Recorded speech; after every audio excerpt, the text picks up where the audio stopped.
여러분, 혈압이 높을 때 약만 떠올리시나요? 사실 제가 20년 넘게 진료실에서 환자분들을 만나며 가장 자주 듣는 말이 있습니다. 의사 선생님, 약 말고는 방법이 없나요?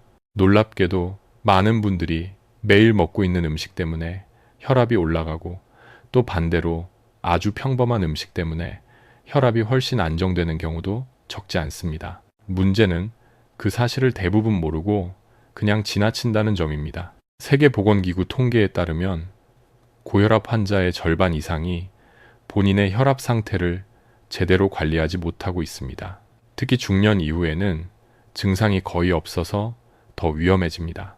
오늘 이 영상에서는 혈압을 바로잡는 데 도움이 되는 음식, 그리고 왜 그런 음식이 효과가 있는지 그 이유를 아주 쉽게 설명해 드리겠습니다. 이 영상 끝까지 25-30분만 함께 하시면 어떤 음식을 가까이 해야 하는지, 어떤 식습관이 혈압을 서서히 망가뜨리는지, 그리고 내일 아침부터 바로 실천할 수 있는 현실적인 방법을 분명히 가져가실 수 있을 겁니다. 안녕하세요.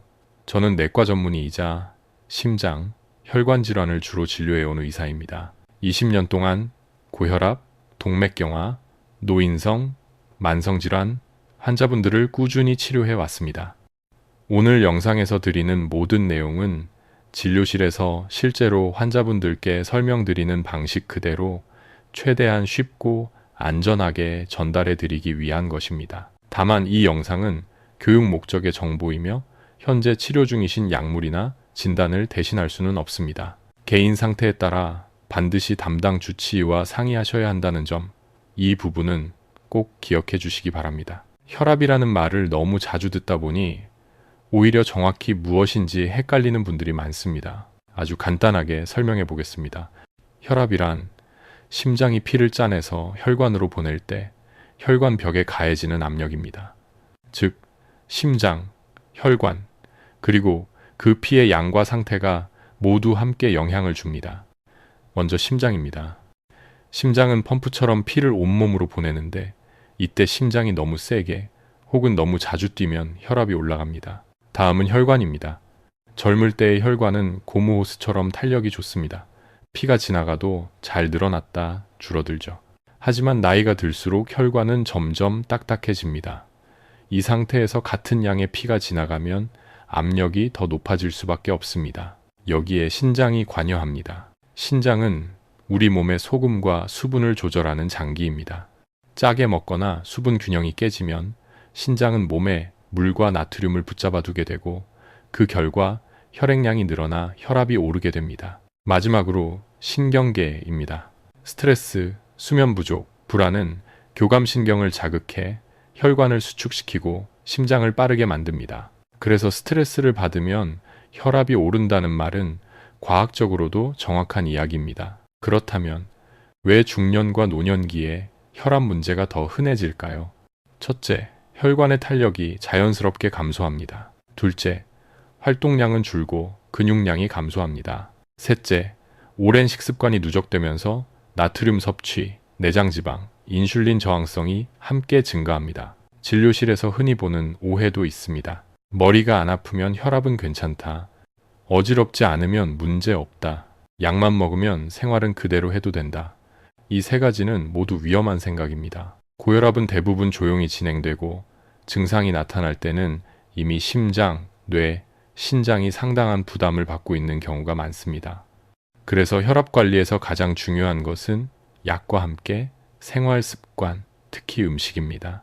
이제 다음 부분에서는 많은 분들이 매일 먹고 있지만 혈압을 서서히 올리는 원인, 그리고 그 반대의 음식들에 대해 본격적으로 이야기해 보겠습니다. 여기까지가 오늘 영상의 첫 번째 부분입니다. 다음으로 어떤 부분을 이어서 듣고 싶으신지 선택해 주시면 그 부분부터 자세히 설명드리겠습니다. 이제 본격적으로 음식과 혈압의 관계를 이야기해 보겠습니다. 제가 진료실에서 가장 자주 마주치는 장면부터 말씀드리겠습니다. 혈압이 잘 조절되지 않는 분들께 식습관을 여쭤보면 대부분 이렇게 말씀하십니다. 짜게는 안 먹어요. 라면, 젓갈 거의 안 먹습니다. 그런데 식사 내용을 하나씩 자세히 들어보면 혈압을 올릴 수밖에 없는 요인들이 곳곳에 숨어 있는 경우가 정말 많습니다. 첫 번째 원인은 나트륨을 모르게 많이 섭취하는 식습관입니다. 많은 분들이 나트륨이라고 하면 소금만 떠올리십니다. 하지만 실제로 혈압을 올리는 나트륨의 상당 부분은 눈에 보이지 않는 형태로 들어옵니다. 국, 찌개, 탕류를 하루에 2번 이상 드시는 경우 반찬은 짜지 않더라도 국물 한 그릇에 들어있는 나트륨 양만으로도 하루 권장량을 훌쩍 넘기기 쉽습니다. 특히 중장년층에서 흔한 식습관이 있습니다. 국물은 조금만 먹어요 라고 하시지만 매일 반복되면 그 조금이 결코 적지 않습니다. 나트륨이 많아지면 몸은 자연스럽게 물을 붙잡아 두려고 합니다. 그 결과 혈액량이 늘어나고 혈관 안의 압력이 올라가게 됩니다. 이 과정은 서서히 진행되기 때문에 본인은 거의 느끼지 못합니다. 두 번째 원인은 가공식품과 반조리 음식입니다. 햄, 소시지, 어묵, 냉동 반찬, 즉석국, 간편식. 이 음식들의 공통점은 맛이 강하지 않아도 나트륨이 매우 높다는 것입니다. 제가 진료했던 60대 환자분 중 한 분은 아침은 간단히 토스트와 햄, 점심은 집에서 데운 국, 저녁은 반찬 몇 가지로 드셨는데도 혈압이 계속 높았습니다. 문제는 한 번에 많이가 아니라 매일 조금씩 반복되는 나트륨이었습니다. 세 번째 원인은 혈압을 올리는 음식 조합입니다. 단 음식과 짠 음식이 함께 들어가는 경우입니다. 예를 들면 달콤한 빵과 커피, 간식류, 양념이 강한 반찬과 밥 위주의 식사입니다. 이런 조합은 혈당을 빠르게 올리고 인슐린 분비를 증가시키며 결과적으로 혈관 수축과 체액 저류를 유도해 혈압을 더 불안정하게 만듭니다. 특히 복부 비만이 있는 분들에게서 이 영향이 더 크게 나타납니다. 네 번째 원인은 칼륨, 마그네슘, 식이섬유의 만성적인 부족입니다. 혈압을 안정시키는 음식의 핵심은 단순히 짜지 않게 먹는 것이 아닙니다. 몸 밖으로 나트륨을 배출해주는 영양소가 충분히 들어와야 합니다. 칼륨은 나트륨을 소변으로 배출하도록 돕고 마그네슘은 혈관을 부드럽게 이완시키며 식이섬유는 혈당과 체중, 염증을 동시에 조절합니다. 하지만 현실적으로 중장년층 식단을 보면 채소 섭취는 적고 과일은 혈당 때문에 피하고 견과류는 거의 드시지 않는 경우가 많습니다. 이렇게 되면 혈압을 낮출 수 있는 내부 브레이크가 작동하지 않습니다. 다섯 번째 원인은 건강식이라고 믿고 있는 음식입니다. 이 부분이 가장 안타까운 경우입니다. 예를 들면 간장에 찍어 먹는 두부, 몸에 좋다고 많이 마시는 야채 주스, 발효식품이라는 이유로 자주 먹는 장아찌와 김치입니다. 이 음식들이 나쁘다는 뜻이 아닙니다. 다만 양과 빈도, 그리고 개인의 혈압 상태를 고려하지 않으면 오히려 혈압을 자극할 수 있습니다.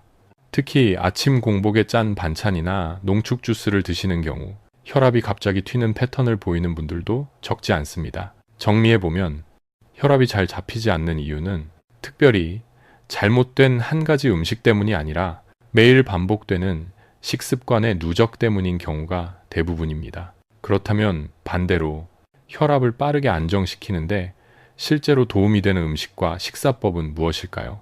다음 파트 3에서는 제가 진료실에서 가장 많이 권해드리고 실제로 효과를 본 핵심적인 방법들을 하나씩 구체적으로 설명드리겠습니다. 이제부터가 오늘 영상에서 가장 중요한 부분입니다. 제가 진료실에서 수없이 반복해서 설명드리고 실제로 혈압이 안정되는 변화를 가장 많이 확인한 방법들입니다. 어렵지 않고 과하지 않으며 중년과 노년층이 현실적으로 실천할 수 있는 것들만 말씀드리겠습니다. 첫 번째 핵심은 혈압을 내려주는 음식이 아니라 혈압이 안정되도록 돕는 음식을 꾸준히 먹는 것입니다. 많은 분들이 이렇게 질문하십니다. 선생님, 이거 먹으면 혈압 바로 내려가나요? 하지만 혈압은 스위치처럼 껐다 켤 수 있는 문제가 아닙니다. 다만 혈관과 신장, 신경계를 동시에 편안하게 만들어주는 음식은 분명히 존재합니다. 그 대표적인 예가 바로 칼륨이 풍부한 자연식품입니다. 칼륨은 우리 몸에서 나트륨을 밖으로 배출시키는 역할을 합니다. 즉, 혈압을 올리는 힘을 빼주는 역할을 합니다. 대표적인 음식은 익힌 채소입니다. 시금치, 브로콜리, 애호박, 부추, 가지 같은 채소를 살짝 데치거나 볶아서 드시는 것이 좋습니다. 하루에 한 끼라도 접시의 절반 이상을 이런 채소로 채우는 것을 목표로 하시면 좋습니다. 신장이 건강한 분들은 비교적 안전하지만 신장 기능이 떨어져 있거나 고칼륨 혈증 위험이 있는 분들은 반드시 주치의와 상의가 필요합니다. 두 번째 핵심은 국과 찌개를 끊는 것이 아니라 먹는 방식을 바꾸는 것입니다. 중장년층에서 국 없이 식사하기란 현실적으로 어렵습니다. 그래서 저는 국을 완전히 금하라고 말씀드리지 않습니다. 대신 하루 한 번만 드시고 국물은 반 이하로 줄이고 건더기 위주로 드시라고 권합니다. 특히 아침에 짠 국을 드시는 습관은 혈압을 불안정하게 만드는 대표적인 원인입니다. 아침에는 미음, 죽 또는 싱거운 된장국 정도가 가장 무난합니다. 이 작은 변화만으로도 아침 혈압이 10 이상 내려가는 분들을 저는 정말 많이 보았습니다. 세 번째 핵심은 혈관을 부드럽게 만드는 지방을 선택하는 것입니다.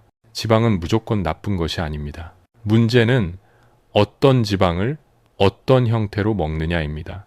튀김, 가공육, 마가린 같은 지방은 혈관에 염증을 만들고 딱딱하게 만듭니다. 반면에 혈관을 보호하는 지방도 있습니다. 대표적인 것이 생선에 들어있는 지방입니다. 고등어, 꽁치, 정어리처럼 등푸른 생선을 주 2회 정도 드시면 좋습니다. 또한 올리브유, 들기름을 소량 사용하는 것도 도움이 됩니다. 하루 한 큰술 이내로 가열을 과하게 하지 않는 것이 중요합니다. 담낭 질환이 있거나 소화가 약한 분들은 양을 더 줄이셔야 합니다. 네 번째 핵심은 혈압을 흔드는 당분 섭취를 줄이는 것입니다. 혈압과 당분이 무슨 상관이 있을까 의아해 하시는 분들이 많습니다. 하지만 단 음식은 혈당을 급격히 올리고 그 과정에서 혈관을 수축시키는 호르몬이 분비됩니다. 특히 빵, 과자, 달달한 음료를 오후나 저녁에 드시는 경우 야간 혈압 상승과 새벽 혈압 급등으로 이어지는 경우가 많습니다. 과일을 완전히 피할 필요는 없습니다. 다만 주스 형태가 아닌 통째로 하루 한 번 주먹 크기 정도면 충분합니다. 다섯 번째 핵심은 혈압을 낮추는 생활 리듬을 만드는 것입니다. 음식만 바꿔도 분명 효과는 있지만 생활 리듬이 받쳐주지 않으면 혈압은 다시 흔들립니다. 아침 기상 후 5분 정도 가볍게 몸을 풀어주는 스트레칭만 해도 밤사이 수축되어 있던 혈관이 서서히 풀립니다. 식사 후 바로 눕는 습관은 피하시고 10분 정도 천천히 걷는 것만으로도 혈당과 혈압이 훨씬 안정됩니다. 수면 시간은 최소 6시간 이상, 취침 전 스마트폰 사용을 줄이는 것 역시 매우 중요합니다. 여섯 번째 핵심은 혈압 측정을 정확하게 하는 것입니다. 집에서 혈압을 재고도 왜 병원에서는 다르게 나오죠?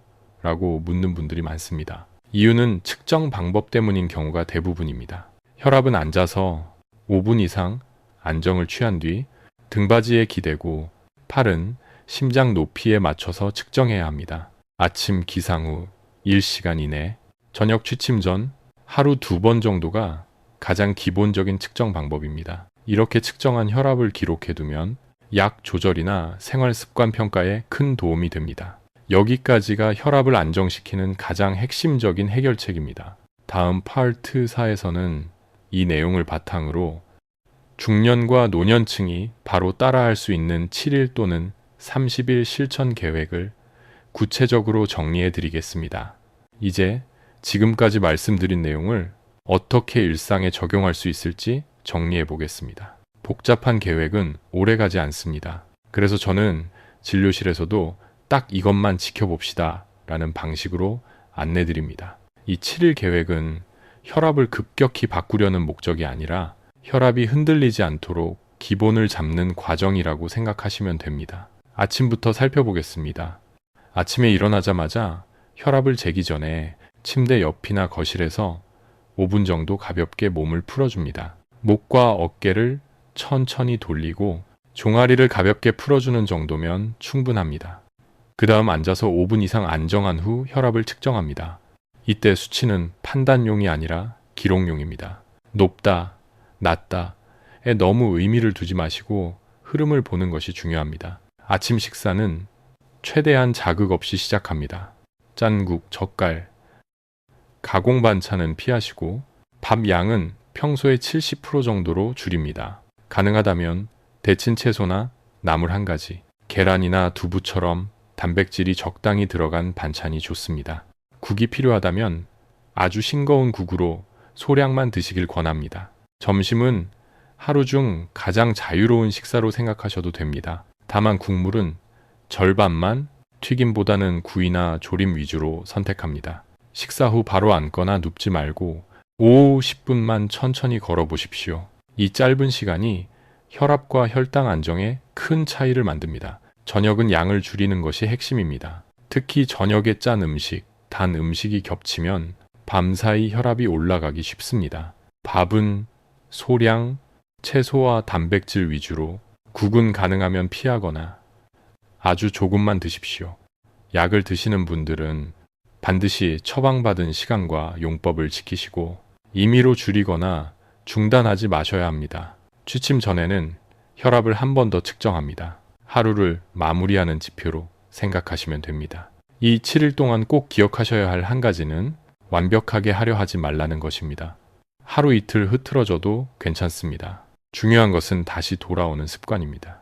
7일만 지나도 많은 분들이 이렇게 말씀하십니다. 선생님, 혈압 수치보다도 몸이 편안해졌어요. 그 느낌이 바로 올바른 방향으로 가고 있다는 신호입니다. 다음 PIRTO에서는 반드시 알고 계셔야 할 중요한 의학적 경고, 그리고 이 방법을 적용하면 안 되는 분들에 대해 말씀드리겠습니다. 지금까지 말씀드린 내용은 많은 중년과 노년층에서 혈압 안정에 도움이 되었던 방법들입니다. 하지만 모든 방법이 모든 사람에게 그대로 적용될 수는 없습니다. 이 부분은 꼭 짚고 넘어가야 합니다. 먼저 이런 분들은 반드시 주치의와 상담 없이 식단을 크게 바꾸지 마십시오. 신장 기능이 저하되어 있거나 만성 신부전, 투석 치료를 받고 계신 분들, 고칼륨 혈증 진단을 받은 적이 있는 분들은 채소나 과일 섭취 조절이 매우 중요합니다. 칼륨이 많은 음식이 오히려 심장 리듬에 문제를 일으킬 수 있기 때문입니다. 또한 이뇨제, 혈압약, 심장약을 여러 가지 함께 복용 중인 분들은 식이 변화로 혈압이 갑자기 떨어질 가능성도 있습니다. 이 경우 어지럼, 기운 빠짐, 넘어짐 위험이 커질 수 있습니다. 다음과 같은 증상이 있을 때는 생활 조절로 버티지 마시고 즉시 병원을 방문하셔야 합니다. 평소보다 혈압이 갑자기 크게 올라가면서 심한 두통, 가슴 답답함, 숨참, 시야가 흐려지거나 말이 어눌해지는 경우 한쪽 팔다리에 힘이 빠지는 느낌이 있을 때입니다. 이런 증상은 단순한 혈압 문제가 아니라 뇌나 심장에 급성 문제가 생겼다는 신호일 수 있습니다. 또 한 가지 중요한 점은 혈압이 조금 좋아졌다고 해서 약을 스스로 줄이거나 끊는 행동입니다. 제가 진료실에서 가장 자주 보는 위험한 상황이 바로 이것입니다. 혈압은 좋아졌는데 그 이유가 약 때문인지 생활 습관 때문인지 확인도 하지 않은 채 약을 중단했다가 다시 크게 악화되는 경우입니다. 생활 습관은 약을 대신하기 위한 것이 아니라 약이 제대로 효과를 내도록 도와주는 역할이라는 점을 꼭 기억해 주십시오. 혈압이 안정되었다고 느껴질 때일수록 정기적인 측정과 진료가 더 중요합니다. 이제 마지막으로 오늘 영상의 핵심을 정리하고 앞으로 어떻게 혈압 관리를 이어가면 좋을지 말씀드리겠습니다.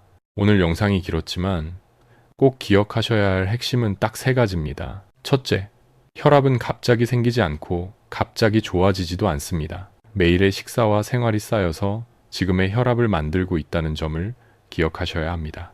둘째, 혈압을 안정시키는 음식의 핵심은 특별한 보약이나 한 가지 식품이 아니라 나트륨은 줄이고 칼륨과 자연식품을 적절히 늘리는 균형입니다. 그리고 그 균형은 무리하지 않을 때 가장 오래 유지됩니다. 셋째, 약은 적이 아니라 동반자입니다. 생활 습관은 약을 끊기 위한 수단이 아니라 약이 몸에서 안전하고 효과적으로 작용하도록 돕는 기반입니다. 혈압 관리는 혼자서 버티는 싸움이 아닙니다. 의사와 함께, 가족과 함께 천천히 가는 과정입니다. 이 영상이 도움이 되셨다면 부모님, 배우자 혹은 혈압이 걱정되는 주변 분들과 함께 나눠보시길 권합니다. 혈압에 대해 정확히 아는 것만으로도 큰 예방이 됩니다.